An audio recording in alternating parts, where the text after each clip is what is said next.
भगवंता पाताळ भुवनाला घेऊन आला शे खराय आणि कशासाठी आली? पण तू जे काय मागायचं ते मला सरळ सांग.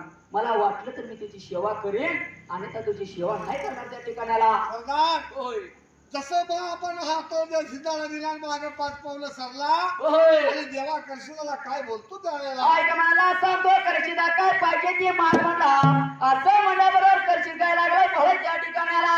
देवा म्हणला तू खरा देव असतास तर होय मला वर तू विचारला असता म्हणला एवढं जर वर सांगितलं असतं तर तू घावला असतास का. तर म्हणला होय हरणाच्या रूपात म्हणला तू आणलास मला तळ्याच्या भवनाला आणि म्हणजे का आणि आता लागलास ख्याल लावायला. असं म्हणा करशीदाला लागला मला बोलायला. ऐक सांगतो देवा जे काय ते स्पष्ट बोलावं म्हणून करशीद लागला होता म्हणापाला काय बोला ना माझ्या ठिकाणाला. बाबाने म्हणला तू माझ्या शब्दात घावला पाहिजे किर्यात गुतला पाहिजे. माझ्या असणारे मी सांगते शब्द मान्य केलं पाहिजे त्या ठिकाणाला. एवढं म्हणल्या सुद्धा भापा लागला बोलायला म्हणला देवा होय एकदा म्हणतात 4 डाव दगडाला सिंदूर लावी असं म्हणून लागला होता म्हाळापा करशीदाला बोलाय त्या ठिकाणाला. दिवसात म्हणला 3 वेळा त्याला पाणी घाली. असं करशील लागला उत्तर द्यायला रागाला माझ्या देवा करशीदाला. अरे अरे म्हाळापा गर्वानं दाटला ऐक सांगतो तुला म्हणून लागला करशीद बोलाय त्या ठिकाणाला.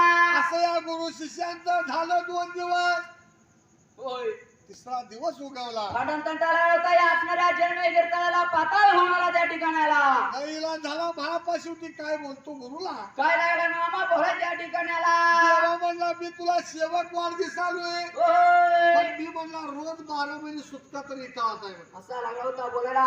एवढ्यात म्हाळापा काय लागतो करशीदाला सांगा त्या ठिकाणाला. रोज म्हणला माझी मीडिया का म्हणतात त्या रोज येते आणि रोज एक भरती असा लागला म्हाळापा सांगाय त्या ठिकाणाला.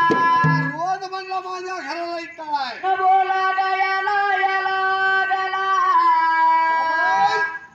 शिदया माझा म्हाळापा